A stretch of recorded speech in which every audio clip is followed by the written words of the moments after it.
नमस्कार, स्वागत है आप सभी का अपने YouTube चैनल बिहेवियर एजुकेशन उपकार की क्लास में। चर्चा परिचर्चा करने वाले हैं भारतीय इतिहास के प्रमुख युद्धों के बारे में। भाग प्रथम है आपके लिए, भाग 2 आएंगे, इससे बाहर कहीं जाएगा नहीं। 2 भाग में क्या भारतीय इतिहास में जो प्रमुख युद्ध लड़े गए थे, ठीक है, कहाँ से? वो झेलम के युद्ध 326 ईसा पूर्व, ठीक है, सिकंदर और पोरस के बीच लड़ा गया था, वहां से हम चर्चा परिचर्चा करेंगे।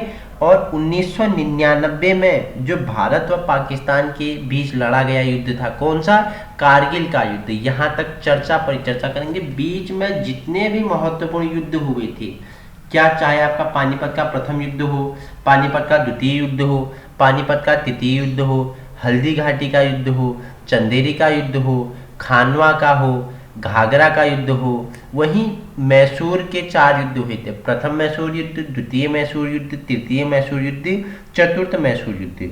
बिलग्राम युद्ध हो, तालीकोट का युद्ध हो, असीरगढ़, करनाल का युद्ध, प्लासी का युद्ध, बक्सर का युद्ध एवं चिलियान का युद्ध एवं भारत और चीन के बीच में जो युद्ध हुए थे, उन सभी के बारे में चर्चा परिचर्चा करेंगे।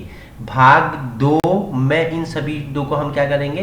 कनेक्ट करते हुए चलेंगे। आज हम भाग पहले के बारे में चर्चा परिचर्चा करने वाले हैं। तो पहले हम चर्चा कर लेंगे झेलम, जिसे विशस्ता का युद्ध भी कहा जाता है। एक और अन्य नाम था इसका, वो आपको अभी बताएंगे। उसे हाइडो स्पीच का युद्ध भी कहते हैं, ठीक है। इसी झेलम को विशस्ता का युद्ध या हाइडो स्पीच का युद्ध भी कहते हैं। किन के बीच हुआ था? राजा पोरस, कहाँ के राजा थे? पंजाब के राजा थे, ठीक है, और सिकंदर के बीच हुआ था। आपको पता है सिकंदर ने क्या सम्राट बनने के मन में ठाना हुआ था और क्या पूरे विश्व को विजय करने की यात्रा में निकल गया था, और आधे विश्व को इसने क्या कर लिया? अपने राज्य में मिला लिया। आधे विश्व पे इसने क्या कर ली? विजय पा ली थी, ठीक है। उससे उस विजय यात्रा के चक्कर में ये कहाँ पे पहुंचा? ये भारत पहुंचा, ठीक है, झेलम नदी के किनारे। वहां इनकी भेंट किससे होती है? युद्ध किससे होता है? पंजाब के राजा पोरस, ठीक है, महान पोरस राजा, जो क्या करते हैं? सिकंदर को बराबर की टक्कर देते हैं।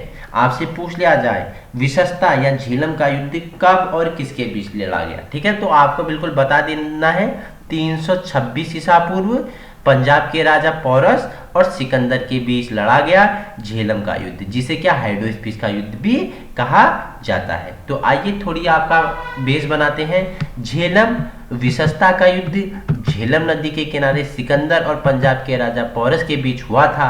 इस युद्ध में सिकंदर ने पोरस को पराजित कर दिया। इस युद्ध में क्या हुआ?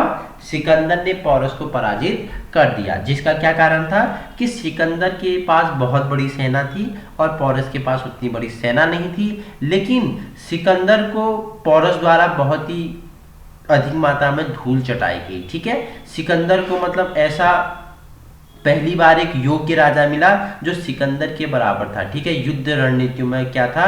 एक कुशल था। कौन? राजा पोरस, ठीक है, जिससे प्रभावित होकर सिकंदर ने क्या कर दिया? इस पोरस के राज्य को पोरस को वापस कर दिया और आपस में क्या कर लिए? मित्रता के संबंध बना लिए, ठीक है। युद्ध के बाद सिकंदर की थकी हुई सेना ने ब्यास, जिसे बिपाशा नदी कहते थे, ठीक है, उस समय से बिपाशा नदी के नाम से जाना जाता है ब्यास नदी को, ठीक है, नदी से आगे बढ़ने से क्या कर दिया? इनकार कर दिया। सिकंदर भारत में लगभग 19 महीने रहा। सिकंदर महान भारत में कितने वर्ष रहा? 19 महीने रहा, ठीक है। 326 ईसा पूर्व जब इसका पोरस के साथ युद्ध हुआ था, तब से लेके 335 ईसा पूर्व तक रहा। इसे हाइडो स्पीच का युद्ध भी कहा जाता है। देखो क्या बताया मैंने आपको? झेलम का युद्ध का दूसरा नाम क्या बताया? विशस्ता का युद्ध बताया, ठीक है। वही क्या बताया? हाइडो स्पीच का युद्ध बताया, ठीक है। वही किन 2 राजाओं के मध्य हुआ? पंजाब के राजा पोरस के मध्य और सिकंदर के मध्य लड़ा गया। कब लड़ा गया? 326 ईसा पूर्व लड़ा गया। आइए चर्चा परिचर्चा करते हैं। नेक्स्ट पढ़ लेते हैं तराइन का प्रथम युद्ध। क्या? तराइन या इसे तरावड़ी का प्रथम युद्ध भी कहते हैं। किन 2 राजाओं के मध्य हुआ था और कब हुआ था और इसके क्या परिणाम हुए थे? देखो मैंने बताया तराइन या क्या तरावड़ी का युद्ध कब हुआ? 1191 में हुआ। 92 में तरावड़ी का या तराइन का क्या हुआ था? द्वितीय युद्ध हुआ था। ठीक है, पहले प्रथम युद्ध के बारे में पढ़ लेते हैं। ठीक है, देखो तराइन का युद्ध या तरावड़ी का युद्ध कब? 1191 में लड़ी गई थी, जिसने पूरे उत्तर भारत को मुस्लिम नियंत्रण के लिए खोल दिया। जिसने क्या कर दिया? तराइन युद्ध ने पूरे उत्तर भारत को मुस्लिम नियंत्रण के लिए खोल दिया। ये युद्ध मूलतः मोहम्मद गौरी और पृथ्वीराज चौहान के बीच लड़ा गया था। ठीक है, ये युद्ध किसके बीच? मोहम्मद गौरी और पृथ्वीराज चौहान के बीच लड़ा गया युद्ध है तराइन या तरावड़ी का युद्ध। ठीक है, मोहम्मद गौरी का मूल नाम पूछे तो आप बताना है मुइजुद्दीन मोहम्मद बिन शाम। इनका क्या था? मूल नाम था। आपसे पूछ लिया जाए कि मुइजुद्दीन मोहम्मद बिन शाम किसका मूल नाम था, तो आपको आंसर करना है मोहम्मद गौरी का मूल नाम क्या था? मुइजुद्दीन मोहम्मद बिन शाम इनका मूल नाम था। और अजमेर तथा दिल्ली के चौहान, चहमान भी कहते हैं, ठीक है, राजपूत शासक पृथ्वीराज तृतीय के बीच हुए। ठीक है, पृथ्वीराज तृतीय के बीच और मोहम्मद गौरी के बीच लड़ा गया था कौन सा? तराइन का युद्ध। ठीक है, वही युद्ध क्षेत्र भारत के वर्तमान राज्य हरियाणा के करनाल जिले में करनाल और थानेश्वर कुरुक्षेत्र के बीच था, जो दिल्ली से 113 किलोमीटर उत्तर में स्थित है। तो ये था हमारा तराइन का प्रथम युद्ध। किसके बीच लड़ा गया? मैंने आपको बताया कि मोहम्मद गौरी व पृथ्वीराज चौहान के बीच 1191 ईस्वी में लड़ा गया। इसी के तुरंत एक वर्ष बाद 1192 में तराइन का द्वितीय युद्ध हुआ। ठीक है, क्या कारण थे आइए जान लेते हैं। ठीक है, पृथ्वीराज चौहान द्वारा राजकुमारी संयोगिता का हरण करके इस प्रकार कन्नौज से ले जाना जयचंद को बुरी तरह कचोट रहा था। ठीक है, पृथ्वीराज चौहान क्या कर लेता है? राजकुमारी संयोगिता का हरण करके उसे कन्नौज से ले जाता है। राजकुमारी संयोगिता कौन थी? जयचंद की क्या थी? पुत्री थी, कन्नौज की राजकुमारी थी। उसका क्या कर लेता है? हरण कर लेता है। ठीक है, दोनों आपस में प्रेम करते थे। तो जो जयचंद था इन दोनों के प्रेम के खिलाफ था। क्यों था? क्योंकि जो पृथ्वीराज चौहान के दादा थे उन्होंने क्या कर दिया? पृथ्वीराज को दिल्ली के सल्तनत पे बैठा दिया और कन्नौज के सल्तनत पे जयचंद को बैठा दिया। जयचंद दिल्ली के सल्तनत पे बैठना चाहता था, इसका विपरीत हुआ। जयचंद क्या हो गया? कन्नौज के सल्तनत पे बैठा और जो सोच रहा था जयचंद की मुझे दिल्ली के सल्तनत पे विराजमान हुआ, ठीक इसका विपरीत हुआ। क्योंकि उसके पृथ्वीराज के दादा को लगा कि ज़्यादा योग्य व्यक्ति क्या है? पृथ्वीराज है, तो उन्हें दिल्ली के सल्तनत में बैठा दिया, जिसके कारण जयचंद क्या करते थे? पृथ्वीराज का विध्वंस चाहते थे। ठीक है, तो तराइन का द्वितीय युद्ध इसी कारण होता है। ठीक है, पृथ्वीराज चौहान द्वारा राजकुमारी संयोगिता का हरण करके इस प्रकार कन्नौज से ले जाना जयचंद को क्या बुरी तरह कचोट रहा था। उसके हृदय में अपमान के तीखे तीर चुभ रहे थे। वह किसी भी कीमत पर पृथ्वीराज का विध्वंस चाहता था। जयचंद क्या किसी भी कीमत पर पृथ्वीराज का क्या चाहता था? विध्वंस चाहता था, भले ही उसे कुछ करना पड़े, भले ही जयचंद को कुछ करना पड़े। ठीक है, गुप्त सूत्रों या विश्वसनीय सूत्रों से उसे पता चला। किसे पता चला? जयचंद को पता चला कि मोहम्मद गौरी पृथ्वीराज से अपनी पराजय का बदला लेना चाहता था। ठीक है, मैंने बताया कि तराइन का प्रथम युद्ध किसके बीच हुआ? मोहम्मद गौरी और पृथ्वीराज के बीच हुआ, जिसमें क्या मोहम्मद गौरी की हार हुई। और यही बात किसे? जयचंद को पता चल जाती है कि जो मोहम्मद गौरी है वो पृथ्वीराज से क्या करना चाहता था? अपने पराजय का बदला लेना चाहता था। ठीक है, तो बस फिर क्या था?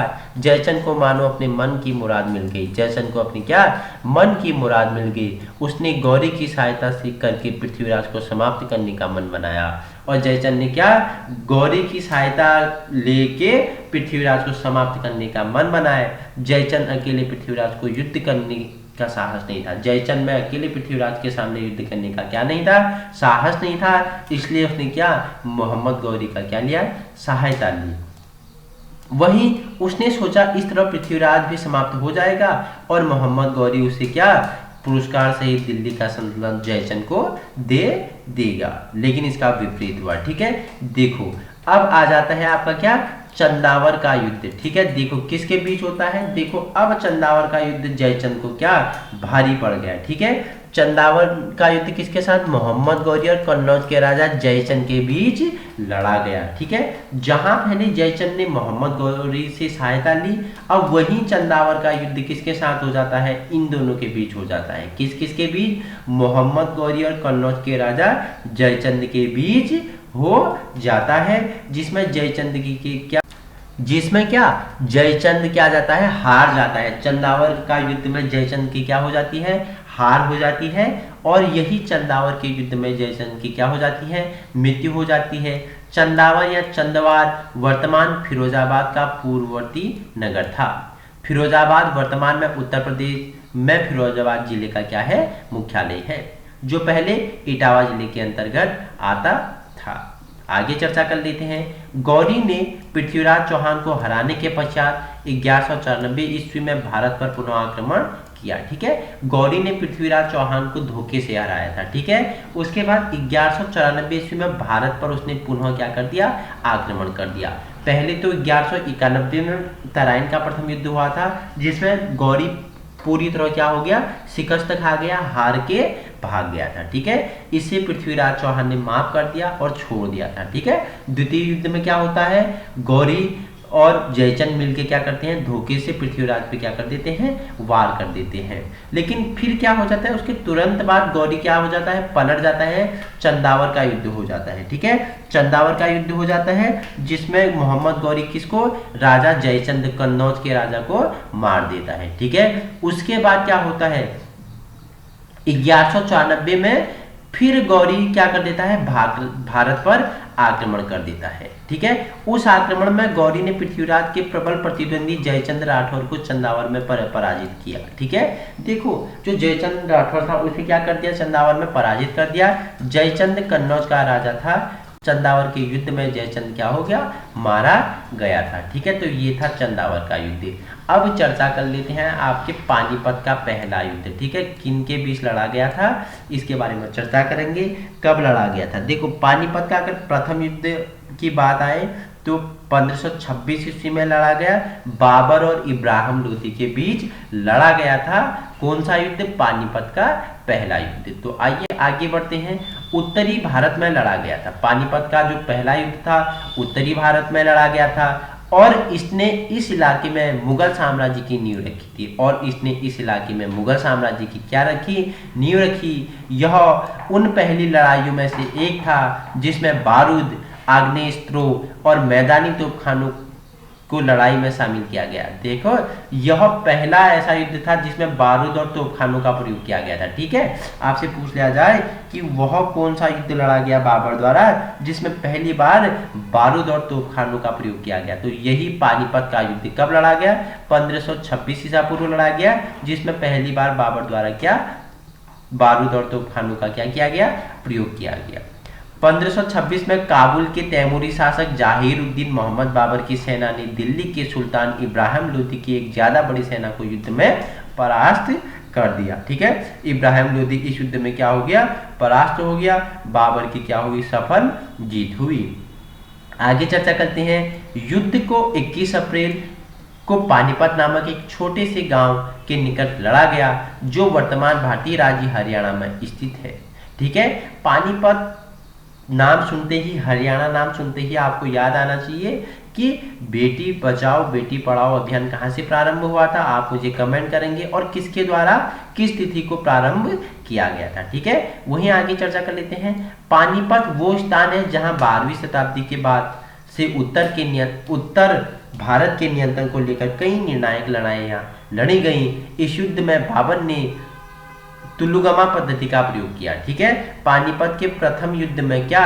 बाबर द्वारा तुलुगमा पद्धति का प्रयोग किया गया था। इसका अन्य नाम क्या था?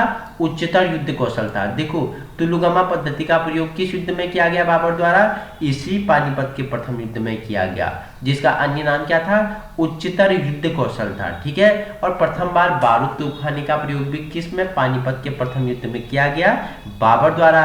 यह अब तक के युद्धों में पहला ऐसा युद्ध था जिसमें इसका प्रयोग किया गया था। ठीक है, अब तक में जितने भी युद्ध हुए थे उसमें पहला ऐसा युद्ध था जिसमें तोपखाने और बारूद का प्रयोग किया गया था और तुलुगमा युद्ध पद्धति का प्रयोग किया गया था।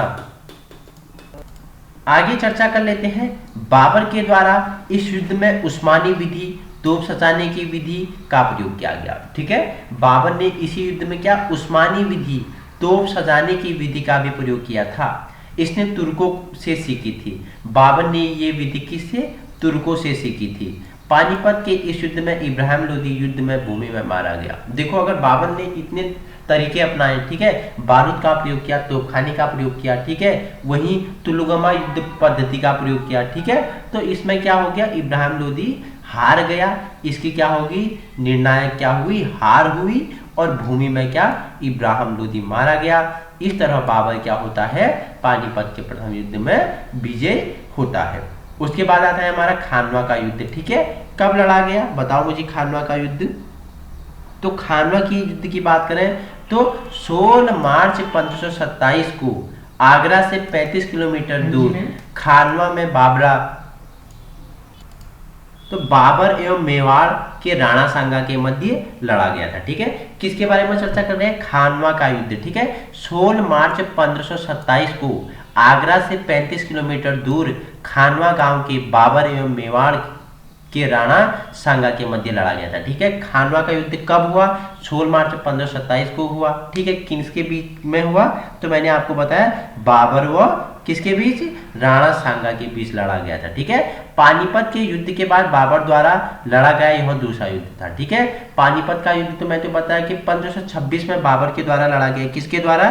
बाबर के द्वारा। किसके साथ? इब्राहिम लोदी के साथ लड़ा गया था। ठीक है, जिसमें इब्राहिम लोदी का क्या हो जाती है? मृत्यु हो जाती है, जिसमें बाबर पहली बार बारूद एवं तोपखानों का प्रयोग करता है। ठीक है, उसके बाद उसका यह दूसरा युद्ध होता है। कौन सा?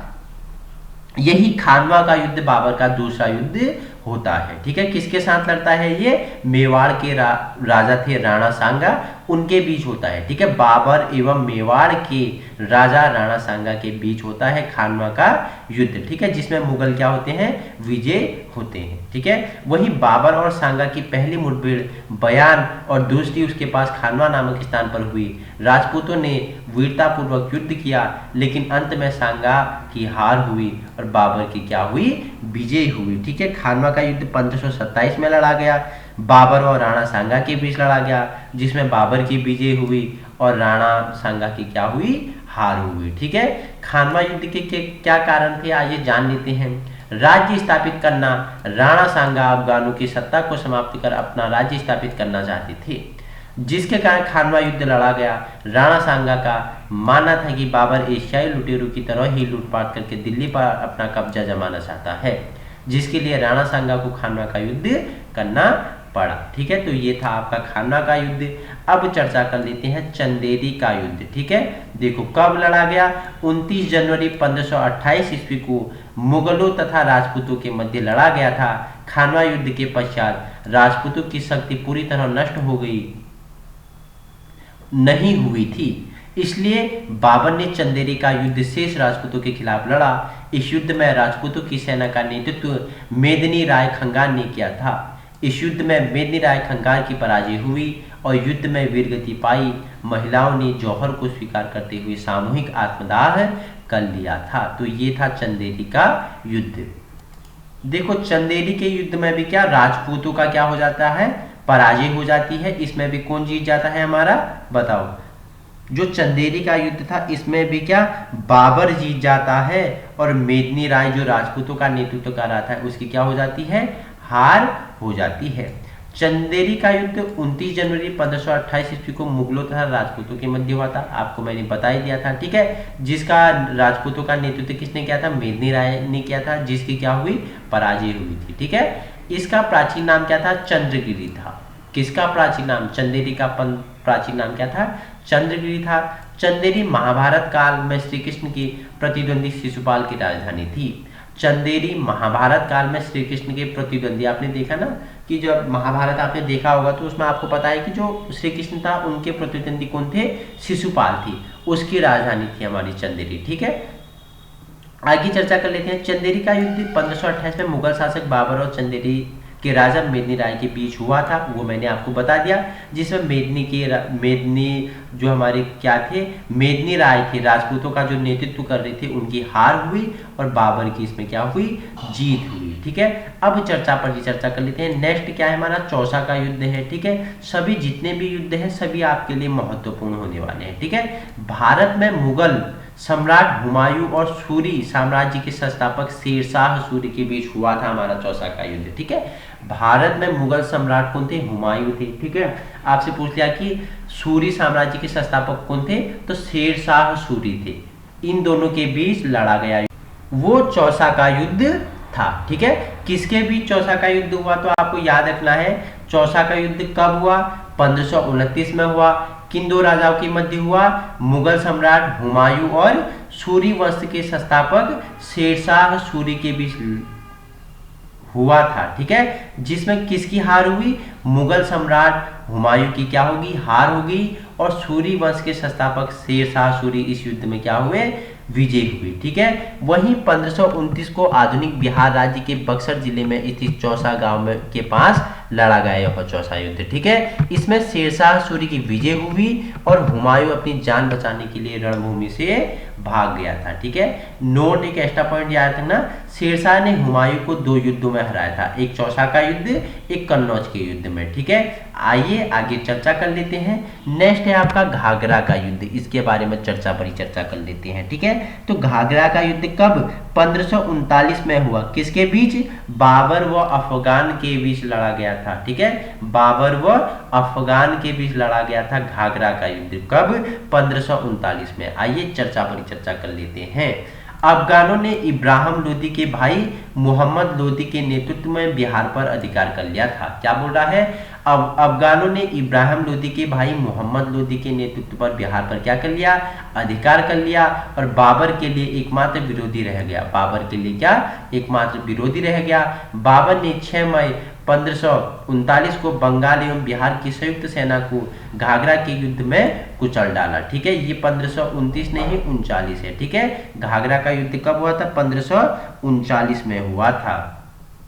ठीक है, आगे चर्चा कर लेते हैं। घाघरा का युद्ध उत्तर प्रदेश के गोरखपुर के निकट घाघरा नदी के तट पर लड़ा गया था। घाघरा का युद्ध बाबर द्वारा लड़ा गया अंतिम युद्ध एवं मध्यकालीन इतिहास का प्रथम युद्ध था। घाघरा का युद्ध बाबर द्वारा लड़ा गया अंतिम युद्ध एवं मध्यकालीन इतिहास का प्रथम युद्ध था, जिसे जल एवं थल दोनों जगह लड़ा गया। आपसे पूछ लिया जाए कि वह कौन सा युद्ध है जिसे जल एवं थल दोनों जगह लड़ा गया, इंपोर्टेंट है, स्टार लगा लीजिए, यहीं से क्वेश्चन बन जाते हैं। ठीक है, कि वह कौन सा युद्ध है बाबर द्वारा लड़ा गया जो जल एवं थल दोनों में लड़ा गया, तो आपको याद रखना है घाघरा का युद्ध जल एवं थल में दोनों लड़ा गया।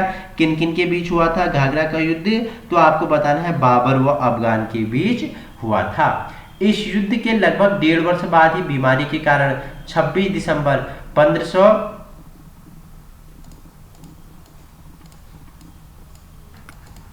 तो एक लंबी बीमारी के कारण 26 दिसंबर 1530 को बाबर की क्या हो जाती है, मृत्यु हो जाती है।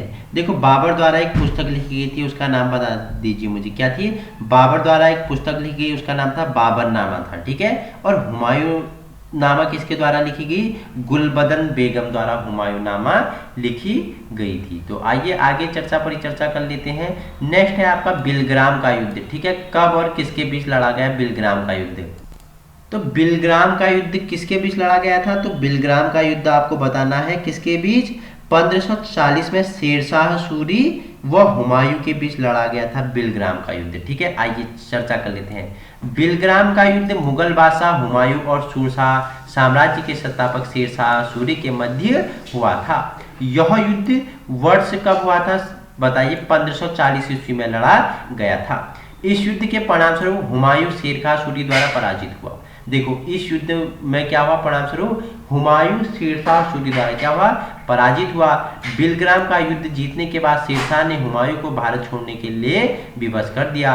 उत्तर भारत में द्वितीय अफगान साम्राज्य के संस्थापक शेरशाह द्वारा बाबर के चंदेरी अभियान के दौरान कहे गए शब्द अक्षरतः सत्य सिद्ध हुए। अगर भाग्य ने मेरी सहायता की और सौभाग्य मेरा मित्र रहा तो मैं मुगलों को सरलता से भारत से बाहर निकाल दूंगा। आपसे पूछ लिया जाए कि यह शब्द किसके द्वारा बोले गए और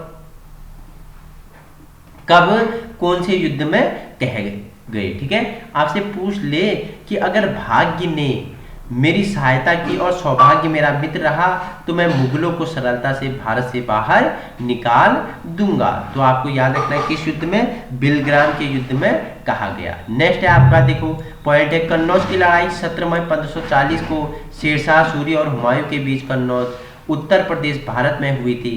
इस लड़ाई को बिलग्राम की लड़ाई के रूप में भी जाना जाता है। देखो मैंने बताया कि आपको कि क्या बताया था कि जो दो युद्ध में हार हुई किसकी, हुमायूं की। ठीक है, किसकी, हुमायूं की 2 युद्धों में हार हुई थी, शेरशाह द्वारा हराया गया था। एक तो मैंने आपको कौन से युद्ध में बताया था, हुमायूं और शेरशाह ने हुमायूं को किस युद्ध में हराया था, वो मैंने आपको बताया बिलग्राम के युद्ध में। दूसरा घाघरा का युद्ध बताया था। ठीक है, घाघरा का युद्ध किसके बीच हुआ था, बाबर और अफगान के बीच हुआ था। और उससे पहले मैंने आपको बताया था 1529 में हुमायूं और शेरशाह के बीच एक युद्ध हुआ था 1529 में, जिसमें क्या हुमायूं की क्या हुई, हार हुई। और दूसरा युद्ध कौन सा है हमारा, यही है हमारा कौन सा, कन्नौज का युद्ध, जिसे बिलग्राम का युद्ध भी कहते हैं, बिलग्राम की लड़ाई के नाम से भी जाना जाता है, जिसमें हुमायूं की क्या होती है, हार होती है और शेरशाह इसमें क्या करता है, जीत जाता है। अब चर्चा करते हैं पानीपत का द्वितीय युद्ध। ठीक है, प्रथम युद्ध तो हमने पहले पढ़ लिया 1526 में हुआ था, किसके बीच, बाबर और इब्राहिम लोदी के बीच हुआ था, जिसमें बाबर ने पहली बार क्या बारूद और तोपखानों एवं तुलुगमा युद्ध पद्धति का क्या किया था, प्रयोग किया था। अब बात करेंगे पानीपत का द्वितीय युद्ध। तो चर्चा कर लेते हैं पानीपत का द्वितीय युद्ध। ठीक है, पानीपत का द्वितीय युद्ध उत्तर भारत के हेमचंद्र विक्रमादित्य, लोकप्रिय नाम इनका था हेमू। ठीक है, हेमू नाम से विख्यात थे, पूरा नाम क्या था, हेमचंद्र विक्रमादित्य था। ठीक है, और अकबर की सेना के बीच 5 नवंबर 1556 को पानीपत के मैदान में लड़ा गया था। अकबर के सेनापति खान जमान और बैरम खान के लिए यह एक निर्णायक जीत थी। ठीक है, अकबर की सेनापति कौन था, खान जमान था, और बैरम खान के लिए ये क्या था, एक निर्णायक जीत थी। इस युद्ध के फलस्वरूप दिल्ली पर वर्चस्व के लिए मुगलों और अफगानों के बीच चलने वाला संघर्ष अंतिम रूप से मुगलों के पक्ष में निर्णीत हो गया और अगले 300 साल वर्षों तक मुगलों के पास ही रहा दिल्ली पे। ठीक है, आगे बात करते हैं पानीपत का दूसरा युद्ध क्यों हुआ, क्या कारण थे। पानीपत का द्वितीय युद्ध 1556 में हुआ। ठीक है, अकबर के बीच, अकबर के सेनापति मैंने बताया बैरम खान और किसके बीच, हेमू के बीच लड़ा गया था। ठीक है, इसके क्या कारण थे, अब परिचर्चा कर लेते हैं। अकबर के सेनापति खान जमान और बैरम खान के लिए यह एक निर्णायक जीत थी। इस युद्ध के फलस्वरूप दिल्ली पर वर्चस्व के लिए मुगलों और अफगानों के बीच चले संघर्ष में अंतिम निर्णय मुगलों के पक्ष में हो गया और अगले 300 वर्षों तक सत्ता मुगलों के पास ही रही। ठीक है, अब चर्चा कर लेते हैं तालीकोट के युद्ध के बारे में। किसके बीच लड़ा गया तालीकोट का युद्ध, तो आपको पता होना चाहिए तालीकोट का युद्ध 1565 में बहमनी व विजयनगर के बीच लड़ा गया था। तालीकोट का युद्ध 23 जनवरी 1565 ईस्वी को दक्कन के सल्तनतों और विजयनगर साम्राज्य के बीच लड़ा गया था।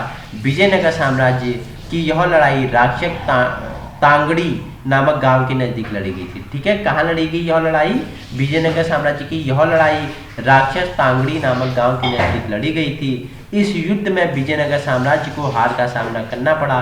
परिणाम स्वरूप विजयनगर की हार और दक्षिण भारत के लिए अंतिम हिंदू साम्राज्य का पतन हो रहा था।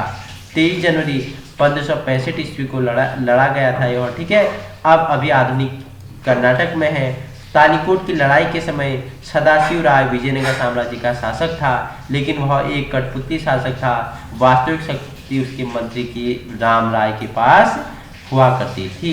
मैंने आपको तालीकोट के युद्ध के बारे में बताया। अब आगे परिचर्चा कर लेते हैं हम हल्दी घाटी का युद्ध के बारे में, इंपोर्टेंट है आपके लिए। हल्दी घाटी का युद्ध, ठीक है। हल्दी घाटी का युद्ध 18 जून 1576 को मेवाड़ के महाराणा प्रताप का समर्थन करने वाला घुड़सवारों और धनुर्धारियों और मुगल सम्राट अकबर की सेना के बीच लड़ा गया, जिसका नेतृत्व आमेर के राजा मान सिंह प्रथम ने किया था। इस युद्ध में महाराणा प्रताप को मुख्य रूप से भील जनजाति का सहयोग मिला था, ठीक है। जो हल्दी घाटी का युद्ध हुआ कब लड़ा गया? 18 जून 1576 को मेवाड़ के महाराणा प्रताप और किसके बीच लड़ा गया था? ये हल्दी घाटी का युद्ध अकबर के बीच लड़ा गया था, ठीक है। उसमें अकबर के सेनापति कौन थे? मान सिंह प्रथम थे, ठीक है। उन दोनों के बीच यह लड़ाई लड़ी गई, जिसमें महाराणा प्रताप को मुख्य रूप से भील जनजाति का क्या मिला? सहयोग मिला। 1568 में चित्तौड़गढ़ की विकट घेराबंदी ने मेवाड़ की उपजाऊ पूर्वी बेल्ट को मुगलों को दे दिया था। हालांकि बाकी जंगल और पहाड़ी राज्य अभी भी राणा के नियंत्रण में थे। मेवाड़ के माध्यम से अकबर गुजरात के लिए एक मार्ग हासिल करने पर आमादा था। जब 1572 में प्रताप सिंह को राजा राणा का ताज पहनाया गया तो अकबर ने कई दूतों को भेजा। तो याद रखना, ठीक है, इंपॉर्टेंट है आपके लिए हल्दी घाटी का युद्ध, ठीक है। 1576 में लड़ा गया किसके बीच? राणा प्रताप और अकबर के सेनापति मान सिंह के बीच यह युद्ध हुआ था। तो साफ साफ कह सकते हैं कि 1576 में हल्दी घाटी का युद्ध हुआ। किनके बीच हुआ था? राणा प्रताप व किसके बीच? अकबर के बीच लड़ा गया था, ठीक है। नेक्स्ट है आपका असीरगढ़ का युद्ध है, ठीक है। असीरगढ़ का युद्ध 1601 ईस्वी में अकबर और मियाँ बहादुर के मध्य हुआ था। ये असीरगढ़ का युद्ध 1601 ईस्वी में अकबर और मियाँ बहादुर के मध्य हुआ था, जिसमें अकबर की विजय हुई। असीरगढ़ का युद्ध अकबर का अंतिम सैन्य अभियान था। असीरगढ़ का युद्ध इनका क्या था? अंतिम सैन्य अभियान था। किसका? अकबर का। तो ये आप देख सकते हो, ये है असीरगढ़ का किला, ठीक है। असीरगढ़ का किला हुआ। असीरगढ़ का युद्ध किन दोनों के बीच हुआ था? तो आपको बिल्कुल उत्तर बताना है, किसके साथ? अकबर व मीरन बहादुर के मध्य हुआ था 1599 से 1600 के मध्य में, ठीक है। ये क्या है? हमारा असीरगढ़ का मध्य है। तो भारतीय इतिहास के प्रमुख युद्ध हमने चर्चा परिचर्चा की व्याख्यात्मक रूप में। भाग 1 हमारा कंप्लीट हो गया है। भाग 2 आपके लिए कल प्रस्तुत होगा, जिसमें हम किसके बारे में पढ़ेंगे? करनाल का युद्ध हो गया, प्लासी का युद्ध, वोगडिवोस का युद्ध, पानीपत का तृतीय युद्ध, बक्सर का युद्ध, प्रथम द्वितीय तृतीय एवं चतुर्थ मैसूर युद्ध हो गया, चिलियान का युद्ध हो गया, भारत चीन युद्ध हो गया, और 2 बार भारत के साथ पाकिस्तान वाला युद्ध हुआ था, और तीसरी बार जो 1999 में लड़ा गया कारगिल युद्ध, इसके बारे में भाग 2 में चर्चा करेंगे। अगर आपको इसी प्रकार की वीडियो चाहिए तो आप हमारे YouTube चैनल बिहेवियर एजुकेशन उपकार की क्लास को संलग्न कर सकते हो। हमारा उद्देश्य आपको व्यवहारिक शिक्षा प्रदान करना और आगामी आने वाली परीक्षाओं की दृष्टि से एक महत्वपूर्ण मजबूत स्तंभ बनाने की कोशिश रहेगी।